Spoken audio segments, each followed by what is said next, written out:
Dear students, last video में हमने spherical mirrors में कुछ प्रॉपर्टीज जैसे pole, principal axis, focal length, focal points, radius of curvature and centre of curvature, इनके बारे में डिस्कस किया था। उसके साथ साथ हमने साइन कन्वेंशन के बारे में भी लास्ट वीडियो में बताया था। इस वीडियो में हम इमेज फॉर्मेशन के बारे में डिस्कस करेंगे। मिरर से इमेज का फॉर्मेशन कैसे होता है। तो इमेज के फॉर्मेशन से पहले मिरर किन किन गाइडलाइन को फॉलो करते हैं, किन रूल्स को फॉलो करते हैं, इसके बारे में मैं आपको बताऊंगा। सपोज ये एक कॉनकेव मिरर है। लास्ट वीडियो में हमने बताया था कि ये प्रिंसिपल एक्सिस होता है, ये पोल होता है, ये इसका फोकल पॉइंट है, ये सेंटर ऑफ कर्वेचर है, ये डिस्टेंस को हम रेडियस ऑफ कर्वेचर और ये डिस्टेंस को हम फोकल लेंथ बोलते हैं। उसके साथ साथ मैंने साइन के बारे में बताया था कि जितने भी डिस्टेंसेज होते हैं हम पोल से लेते हैं। पोल से सपोज यहाँ कहीं ऑब्जेक्ट है, ये ऑब्जेक्ट है, तो पोल से ओ तक की डिस्टेंस, इसको यू से रिप्रेजेंट किया जाता है ऑब्जेक्ट की डिस्टेंस। और यदि ये इंसिडेंट रे की डायरेक्शन है तो पोल से ऑब्जेक्ट की डायरेक्शन ये अपोजिट डायरेक्शन में होगी, तो ये निगेटिव होगी। अगर इमेज इस तरह भी बना हुआ है तो वो भी निगेटिव होगा। फोकल लेंथ इस तरह भी है, पोल से एफ तक की डिस्टेंस, वो निगेटिव होगी। जो इमेज इस तरह बनी होंगी जिनकी डायरेक्शन पोल से हम इंसिडेंट रे की डायरेक्शन में लेंगे, वो पॉजिटिव ली जाएंगी। यदि कोई रे प्रिंसिपल एक्सिस है, उस एक्सिस के पैरेलल मिरर के ऊपर इंसिडेंट हो रही है, तो वो फोकल पॉइंट से पास आउट होगी। ऑलवेज कोई भी लाइट रे यदि प्रिंसिपल एक्सिस के पैरेलल इंसिडेंट हो रही है तो फोकल पॉइंट के से पास आउट होगी। इसके साथ साथ यदि कॉन्वेक्स मिरर है, ये कॉन्वेक्स मिरर है, ये उसकी प्रिंसिपल एक्सिस है, ये पोल है, लाइट रे प्रिंसिपल एक्सिस के पैरेलल पास आउट हो रही है, ये फोकल पॉइंट है, ये सेंटर ऑफ कर्वेचर है। तो फोकल पॉइंट से हम ये लाइन को इंटरसेक्ट करेंगे और इसको आगे बढ़ा देंगे। फोकल पॉइंट से उसको पास आउट हो रही है ऐसा हम दिखाएंगे और इसको इससे सीधे ये लाइट रे रिफ्लेक्ट होगी। ये अगर कॉन्वेक्स मिरर है तो उस केस में लाइट रे प्रिंसिपल एक्सिस के पैरेलल होगी और फोकल पॉइंट से पास आउट होगी, ऐसा हमें लगेगा, ये रिफ्लेक्टेड रे हो जाएगी। इसके अलावा यदि कॉनकेव मिरर है, कॉनकेव मिरर में दो लाइट रे पैरेलल इंसिडेंट हो रही हैं, ये फोकल पॉइंट है, ये सेंटर ऑफ कर्वेचर है, तो ये लाइट रे इस तरीके से इस फोकल पॉइंट पर इंटरसेक्ट होगी, यानी इसकी जो इमेज होगी वो इस फोकल प्लेन पे बनेगी। ऐसा प्लेन जिससे फोकल पॉइंट पास आउट होता है, that is known as focal plane. तो यदि पैरेलल रे इंसिडेंट हो रही है लेकिन ये प्रिंसिपल एक्सिस के पैरेलल नहीं है, अगर प्रिंसिपल एक्सिस के पैरेलल होती, प्रिंसिपल एक्सिस के पैरेलल, तो जितनी भी लाइट रे होंगी, ये जितनी भी लाइट रे होंगी वो सब फोकल पॉइंट से पास आउट होंगी, ये सभी फोकल पॉइंट से पास आउट होंगी। लेकिन अगर लाइट रे प्रिंसिपल एक्सिस के पैरेलल नहीं है तो वो फोकल पॉइंट से नहीं, फोकल प्लेन से पास आउट होंगे, यानी ऐसे प्लेन से पास आउट होंगे जिनमें फोकल प्लेन एग्जिस्ट करता है। और इसी तरीके से यदि मैं कॉन्वेक्स मिरर की बात करता हूं, ये कॉन्वेक्स मिरर है, ये प्रिंसिपल एक्सिस है, ये पैरेलल लाइट रे है, ये इसका फोकल पॉइंट है, तो ये लाइट रे इस तरीके से इसके सीधे निकाल दीजिए, ये इसके सीधे निकाल दीजिए, ये इस फोकल पॉइंट, इस फोकल प्लेन से पास आउट होती हमें लगेगी। कॉन्वेक्स मिरर के केस में ये जो इमेज होगी वो इस जगह पर बनेगी। इसी तरीके से यहां पर भी इमेज यहां पर बन रही है, यदि रे प्रिंसिपल एक्सिस के पैरेलल होने के बजाय एक दूसरे के पैरेलल होती है। इसके अलावा यदि लाइट रे सेंटर ऑफ कर्वेचर से पास आउट होती है,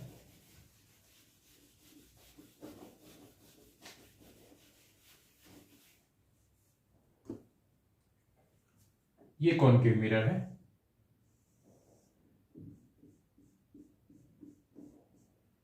ये फोकल पॉइंट है, ये सेंटर ऑफ कर्वेचर है। यदि लाइट रे सेंटर ऑफ कर्वेचर से पास आउट होती है तो वो लाइट रे सरफेस के नॉर्मल कंसीडर की जाती है, यानी ये लाइट रे नॉर्मल इंसिडेंट हो रही है। और हमें मालूम है कि यदि कोई लाइट रे किसी मिरर के ऊपर नॉर्मल इंसिडेंट होती है तो उसी पाथ से वापस लौट जाती है, तो ये इसी पाथ से वापस लौट जाएगी। यानी किसी भी कॉनकेव मिरर के सेंटर से यदि लाइट पास आउट होगी वो नॉर्मल ट्रीट होगी और उसी पाथ से वो वापस लौट जाएगी। यदि केस कॉन्वेक्स मिरर का होता है, सपोज ये लाइट रे इंसिडेंट हो रही है जो सेंटर ऑफ कर्वेचर से पास आउट होगी, तो ये भी नॉर्मल ट्रीट होगी और ये भी उसी पाथ से वापस लौट जाएगी। तो ये केस सेंटर ऑफ कर्वेचर का होगा। इसके अलावा सपोज ये कॉनकेव मिरर है, ये पोल है, एक लाइट रे पोल के ऊपर थीटा एंगल से इंसिडेंट हो रही है तो वो थीटा एंगल से ही रिफ्लेक्ट हो जाएगी। ये थीटा एंगल होगा, angle of incidence, angle of reflection. ये नॉर्मल की तरह बिहेव करेगी, ये जो प्रिंसिपल एक्सिस है वो नॉर्मल की तरह बिहेव करेगी। लेकिन यदि लाइट रे पोल पर इंसिडेंट होने के बजाय किसी और पॉइंट पर इंसिडेंट होती है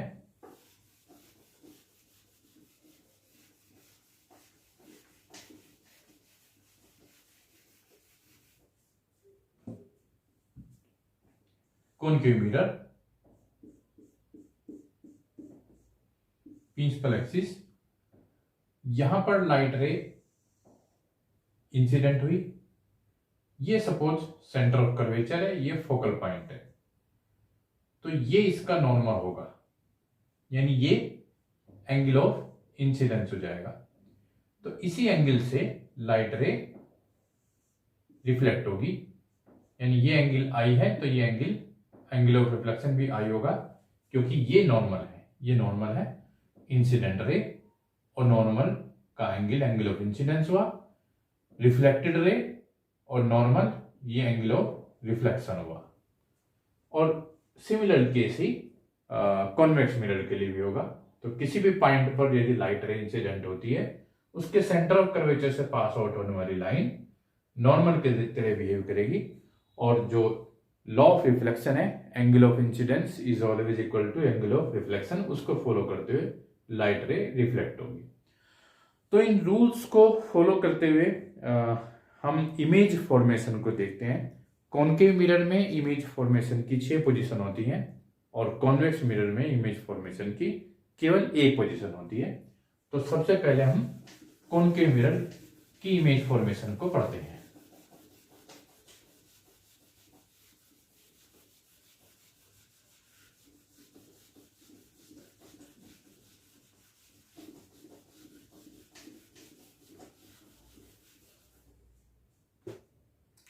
image formation in concave mirror. Image formation in concave mirror. First position, when object is at infinity. हमने एक केस में आपको ये एग्जाम्पल बताया है कि यदि ये कॉनकेव मिरर है, ये हमने पीछे की तरफ पॉलिश की है, ये इसकी प्रिंसिपल एक्सिस है, इनफाइनाइट का मतलब जो भी यदि ऑब्जेक्ट इनफाइनाइट पे होता है तो उससे आने वाली लाइट रे पैरेलल होती हैं। तो जितनी भी पैरेलल रेज होती हैं वो ये कंसीडर किया जाता है कि वो इनफाइनाइट से आ रही है। तो ये लाइट रे पैरेलल है। ये यदि इसका फोकल पॉइंट है, ये इसका सेंटर ऑफ कर्वेचर है, ये डिस्टेंस हम r लेते हैं और ये डिस्टेंस हम f लेते हैं। तो पैरेलल लाइट रे हैं तो ये इनफाइनाइट, यानी इसका ऑब्जेक्ट कहीं इनफाइनाइट पर है। और ये केस हमने अभी अभी डिस्कस किया था कि ये जो लाइट रे होंगी ये फोकल प्लेन से पास आउट होंगी, ये फोकल प्लेन से, इसकी फोकल पॉइंट के ऊपर इसकी इमेज बनेगी और ये लाइट रे फोकल प्लेन पर इंटरसेक्ट होंगी, ये रिफ्लेक्टेड रेज होंगी। और क्योंकि ये उल्टा इसका इमेज बन रहा है, तो if object is at infinity, यदि ऑब्जेक्ट इंफिनिटी पर है तो उसका ऑब्जेक्ट उसका image will form at focal point, उसका जो इमेज होगा वो फोकल पॉइंट पर होगा। तो इस केस में यदि ऑब्जेक्ट इंफिनिटी पर है, पोल से हम डिस्टेंस लेते हैं, यानी पोल से इस डायरेक्शन में उसकी डिस्टेंस है ऑब्जेक्ट की, यानी इंसिडेंट रे इस तरफ है और ऑब्जेक्ट इस तरफ है, तो ये माइनस इंफिनिटी होगा। और इस केस में यदि v हम लेते हैं, यानी इमेज की डिस्टेंस, इमेज यहां पर है, यहां से यहां तक की डिस्टेंस ये भी हम ऐसे ले रहे हैं, माइनस f हो जाएगी, यानी। और फोकल पॉइंट की यदि हम बात करते हैं, फोकल लेंथ ये भी माइनस f होगी, इस तरफ होगी। तो और इसके अलावा ये जो इमेज होगी वो इन्वर्टेड है, उल्टी इमेज है। और रियल में यदि इमेज इंटरसेक्ट करती है किसी पॉइंट के ऊपर तो तब इमेज रियल बनती है। और यदि इंटरसेक्ट होती हुई इंटरसेक्ट करती हुई लगती है हमें, जैसे कॉन्वेक्स मिरर में होता है, तो उनको वर्चुअल इमेज बोलते हैं। तो really if rays are intersected, तो ये रियली इंटरसेक्ट हो रही हैं, इसलिए ये इमेज रियल होंगी, रियल इमेज। और ऑब्जेक्ट का साइज बहुत बड़ा होगा और इमेज हमें बहुत छोटी दिखाई देगी, तो साइज के बारे में हमें यहाँ पे इंफॉर्मेशन होगी हाईली डिमिनिश्ड। तो यदि कॉन्केव मिरर में ऑब्जेक्ट इनफाइनाइट पर होता है तो उसकी इमेज फोकल पॉइंट पर बनती है, वो इन्वर्टेड होगी, रियल होगी और हाईली डिमिनिश्ड होगी। ऑब्जेक्ट के कंपेरिजन में बहुत छोटी इमेज होगी। अब हम ऑब्जेक्ट को थोड़ा सा आगे लेके आते हैं, सेंटर ऑफ कर्वेचर और इनफाइनाइट के बीच में कहीं ऑब्जेक्ट को रखा जाएगा, ये सेकंड पोजीशन होगी। तो second position, when object is in between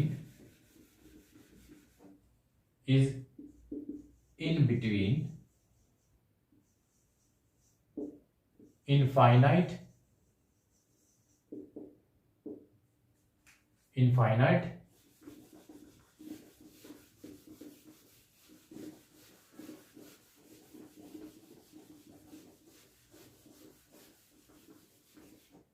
and centre of curvature, C और इनफाइनाइट के बीच में कहीं पर ऑब्जेक्ट है, तो उस पोजीशन में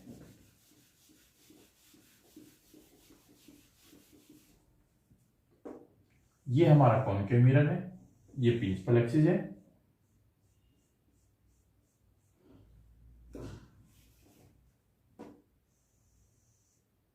ये फोकल पॉइंट है, ये सेंटर ऑफ कर्वेचर है, यहां कहीं इनफाइनाइट है, और हमने ये ऑब्जेक्ट कंसीडर किया ए बी, ये ऑब्जेक्ट है। इस ऑब्जेक्ट से सबसे पहले हम सभी जितने भी हम कंडीशंस लेंगे, हम एक रे को प्रिंसिपल एक्सिस के पैरेलल लेंगे। तो ये रे as per rule focal point से पास आउट होगी, ये फोकल पॉइंट से पास आउट होगी। सेकंड, हम सेंटर ऑफ कर्वेचर से पास आउट कराएं रे को, ये सेंटर ऑफ कर्वेचर से जाने वाली रे हमने आपको बताया वो मिरर के ऊपर नॉर्मल कंसीडर होती है, तो इसी पॉइंट से वापस लौट जाएगी। यहां पर इंटरसेक्शन हुआ है दोनों इमेजेस का, दोनों रिफ्लेक्टेड इमेज का, तो ये इमेज हो जाएगी ए डैश बी डैश।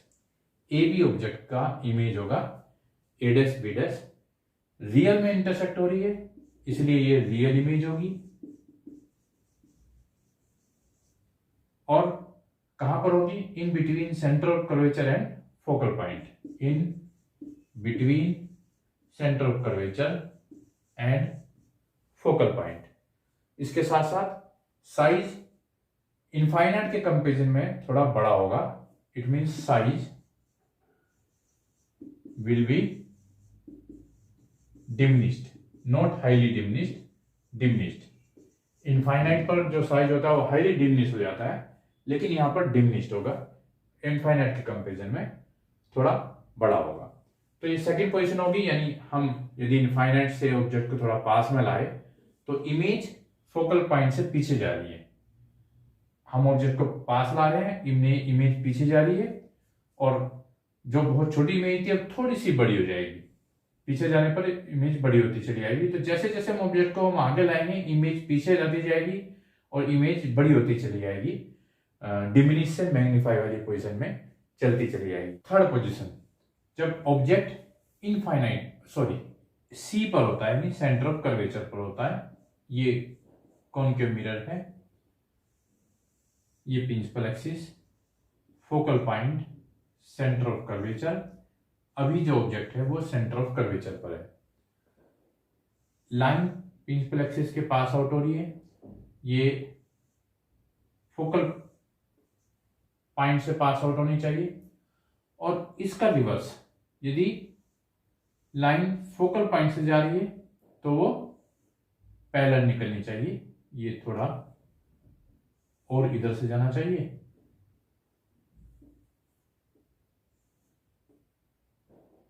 इस तरीके से ये जो इमेज है ये इनफाइनाइट पे बनेगी। फोकल पॉइंट से यदि पैरेलल ले जा रही है तो वो फोकल पॉइंट से पास आउट होगी ये, और यदि फोकल पॉइंट से रे जा रही है तो वो पैरेलल जानी चाहिए, और रे सेंटर ऑफ कर्वेचर पर बननी चाहिए।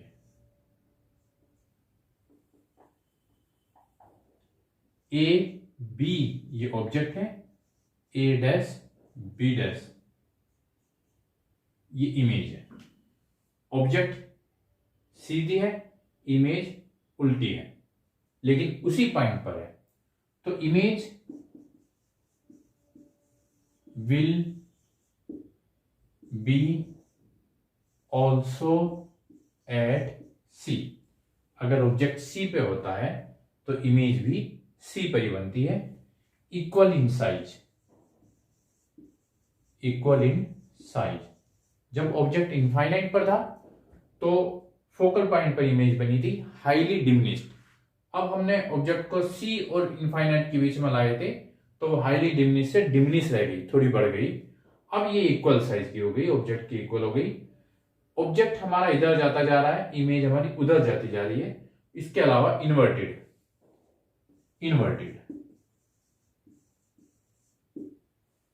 इमेज अभी भी उल्टी है, लेकिन साइज उसका बढ़ता जा रहा है। ये इसकी थर्ड पोजीशन है। फोर्थ पोजीशन में हम इसको थोड़ा और आगे लेके आते हैं। ये ऑब्जेक्ट को सी और एफ के यदि बीच में लाते हैं तो इमेज और पीछे जानी चाहिए। तो fourth position number 4, when object is in between C and F, C और एफ के बीच में होती है, तो उस पोजीशन में देखते हैं। इनको इरेज कर देते हैं।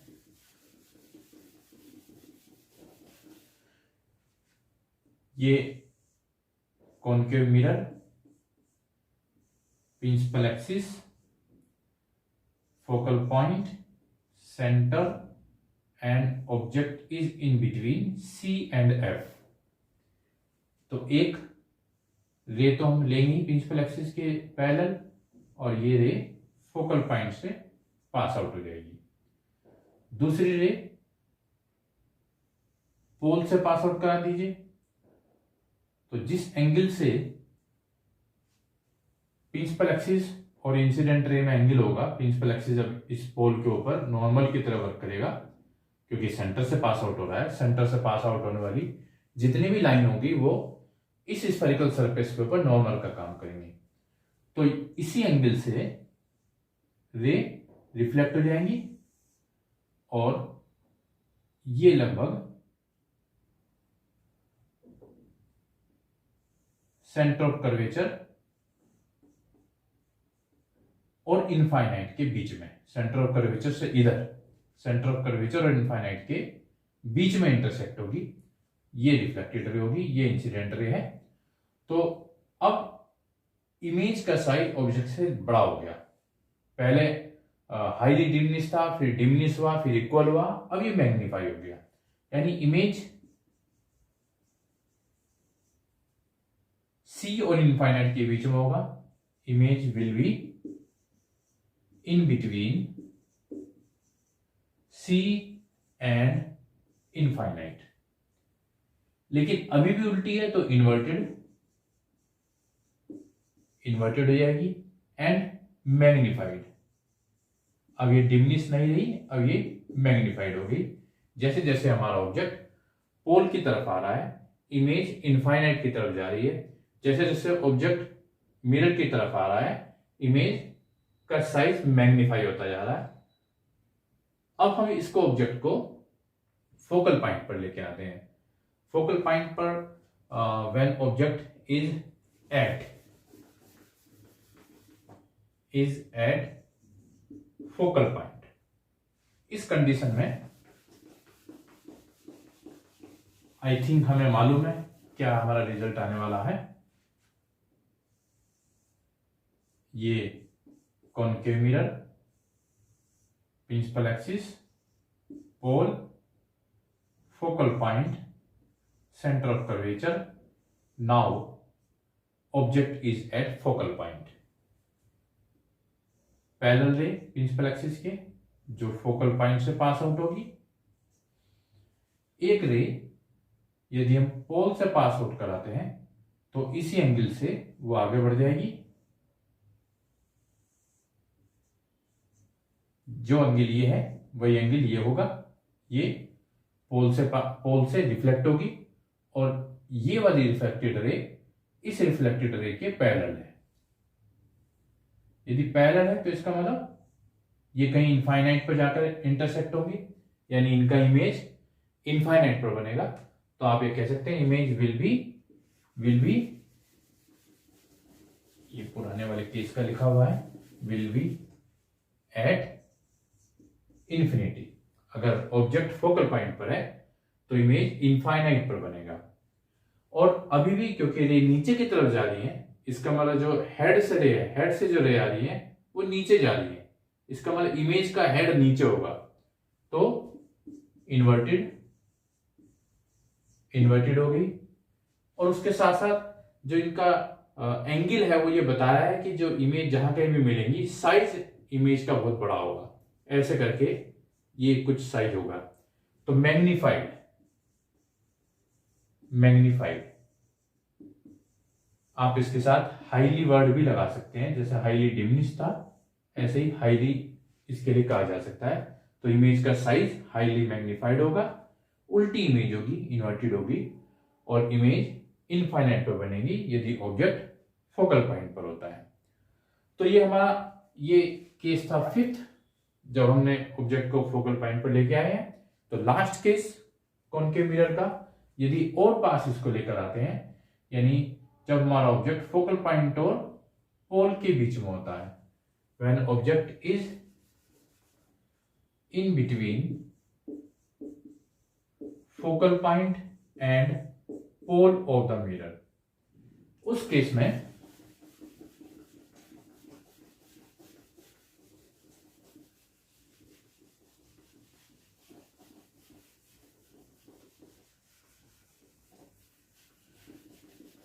देखिए ये कॉनकेव मिरर है, ये थोड़ा डिफरेंट केस होगा, पांचों केस से डिफरेंट होगा। ये प्रिंसिपल एक्सिस है, ये फोकल पॉइंट है, ये सेंटर ऑफ कर्वेचर है। अभी हमारा ऑब्जेक्ट यहां पर है, ए बी, ये ऑब्जेक्ट है। हमने एक प्रिंसिपल एक्सिस के पैरेलल रे ली, तो ये फोकल पॉइंट से रिफ्लेक्ट होगी, ये फोकल पॉइंट से रिफ्लेक्ट हो गई।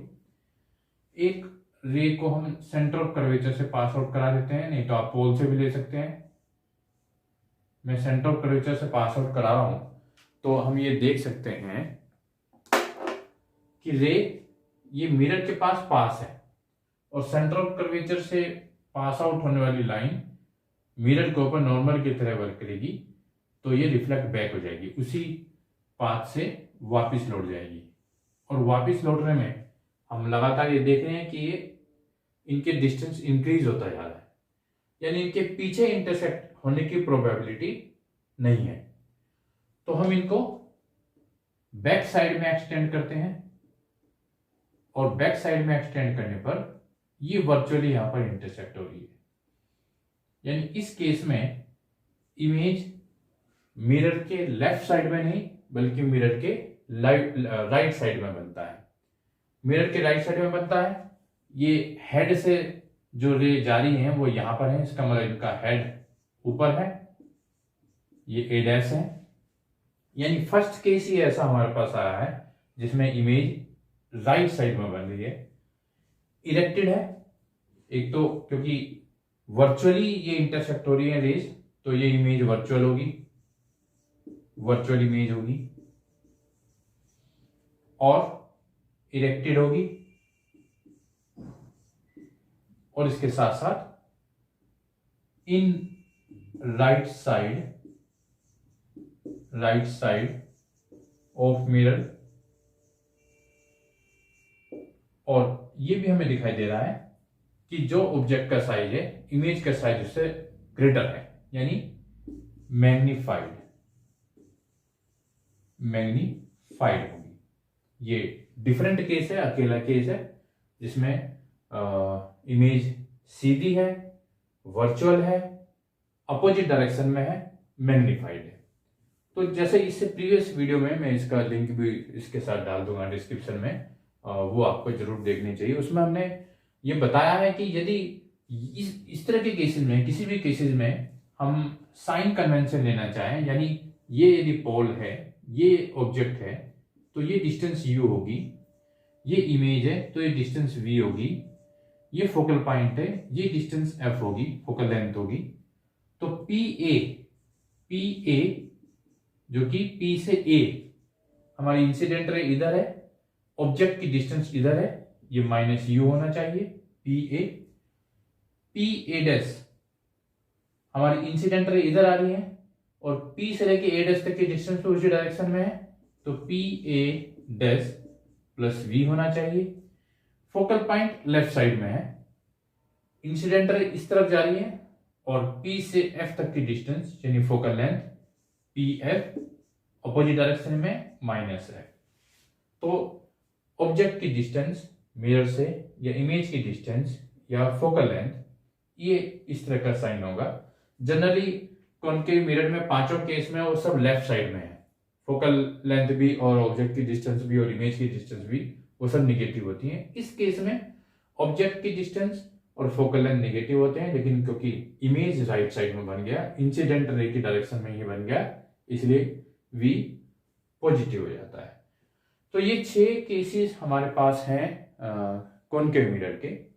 इसी तरह से ही कॉन्वेक्स मिरर का केस केवल एक ही होता है, उसमें डिफरेंट केसेस नहीं होते। तो नाउ इमेज फॉर्मेशन इन कॉन्वेक्स मिरर। आपको वीडियो को पॉज करके इनको बना लेना चाहिए, क्योंकि ये फैसिलिटी आपके पास है कि आप कभी भी वीडियो को पॉज कर सकते हैं। तो इसलिए मैं कंटिन्यू कर रहा हूं और आपको जहां भी कॉपी करना है उसको आप वीडियो को पॉज कीजिए और उसको कॉपी कर लीजिए। तो अब हमारा केस है, ये कोई भी केस कॉन्वेक्स के लिए नहीं होगा। कॉन्वेक्स में ऑब्जेक्ट कहीं पर भी है, एक ही केस होगा। इसको भी मैं इरेज कर देता हूं।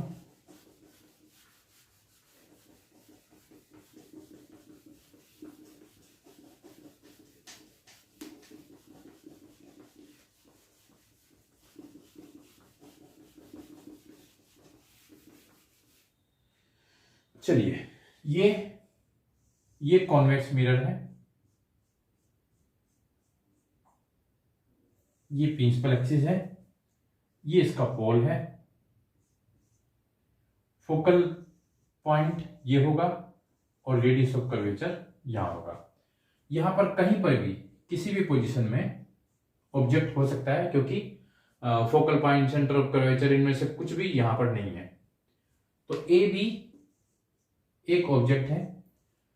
केस उसी तरह से लेंगे, हम ऑब्जेक्ट से एक लाइट रे को प्रिंसिपल एक्सिस के पैरेलल लेंगे, और हम रूल में आपको बता चुके हैं कि यहां पर भी लाइट रे फोकल पॉइंट से वर्चुअली पास आउट होगी। ये वर्चुअली फोकल पॉइंट से पास आउट हो रही है,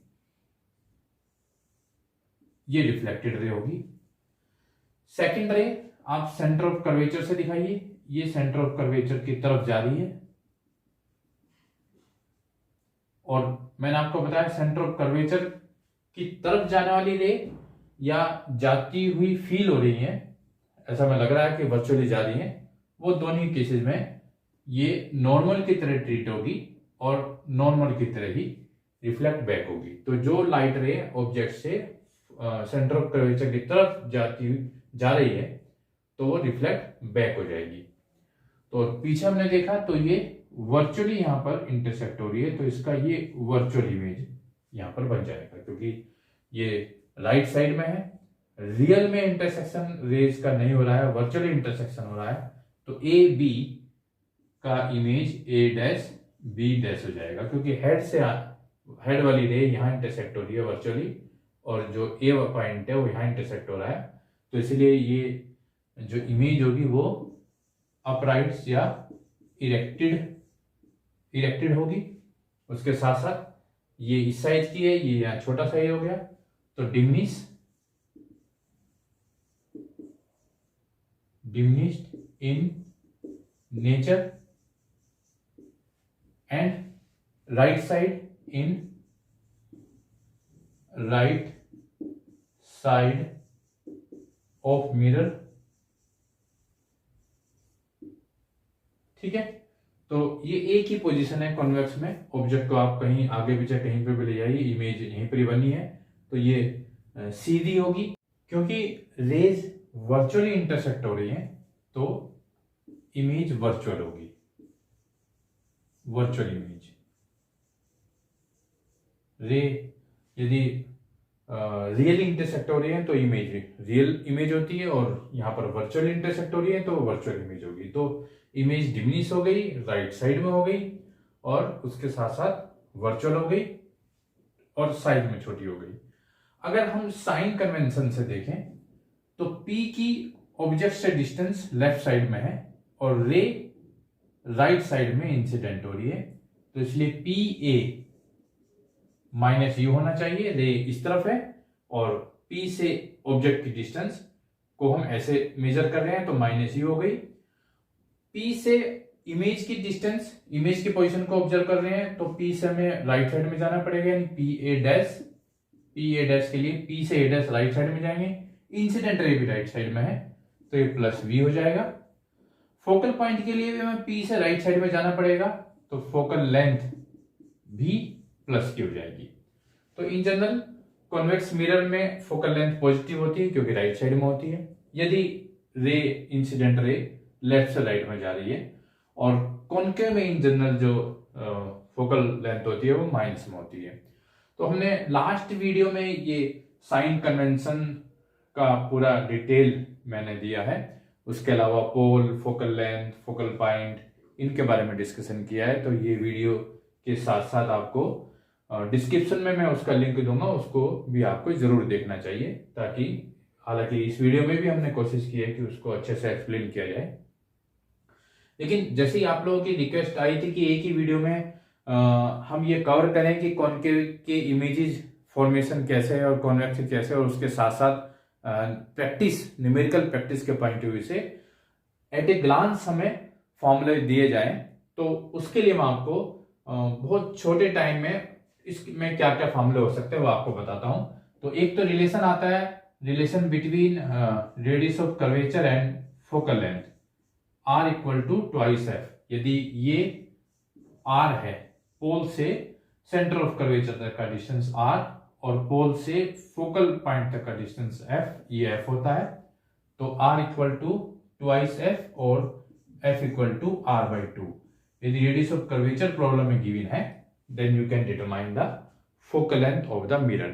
दोनों लेंस मिरर के लिए, ये वो चाहे कॉन्वेक्स है या कॉनकेव है, ये सेम रहता है। साइन कन्वेंशन सब में यूज होगा, साइन आपका ध्यान रखना पड़ेगा। दूसरा जो फॉर्मूला है दैट इज मिरर फॉर्मूला, ये भी दोनों मिरर के लिए सेम होता है। Mirror formula is 1/v plus 1/u equal to 1/f, ये मिरर फॉर्मूला होता है। यदि कॉनकेव मिरर है तो f निगेटिव हो जाएगा, कॉन्वेक्स मिरर है तो f पॉजिटिव हो जाएगा। v और u आपको पोजीशन से, जैसे अभी मैंने आपको ये निकाल के दिखाए हैं, v और u की वैल्यू आपको पॉजिटिव है या निगेटिव है, ये इसके हिसाब से, मिरर के हिसाब से देखनी पड़ेगी। तो ये मिरर फॉर्मूला होता है जो कॉन्वेक्स और कॉनकेव मिरर का सेम रहता है। इसके अलावा magnification of image, magnification of image हमने सभी पोजीशन में देखा है। किसी पोजीशन में इमेज मैग्निफाइड है, किसी पोजीशन में डिमिनिश्ड है, किसी में हाईली डिमिनिश्ड है, किसी में हाईली मैग्निफाइड है। तो ये m, यदि मैं यहां पर लिखता हूं इसको, m इक्वल टू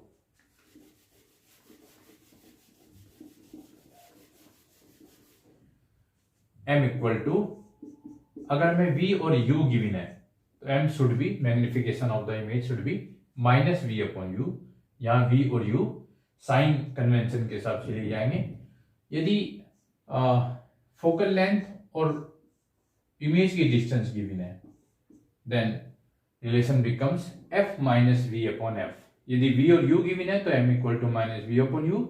यदि f और v गिवन है तो f - v/f। यदि f और u गिवन है f/f - u। ये मैग्निफिकेशन ऑफ द इमेज है, दोनों ही मिरर में ये मैग्निफिकेशन है। तो मिरर फार्मूला, फोकल लेंथ और रेडियस ऑफ कर्वेचर का फार्मूला, मैग्निफिकेशन का फार्मूला, इन फॉर्मूलेज की हेल्प से हम न्यूमेरिकल प्रॉब्लम को सोल्व कर सकते हैं। तो इस वीडियो में मैंने कॉनकेव मिरर की 6 पोजीशन, कॉन्वेक्स मिरर की 1 पोजीशन, उसके अलावा एट ए ग्लांस जो स्फेरिकल मिरर्स के फार्मूले होते हैं वो मैंने बताने की कोशिश की है।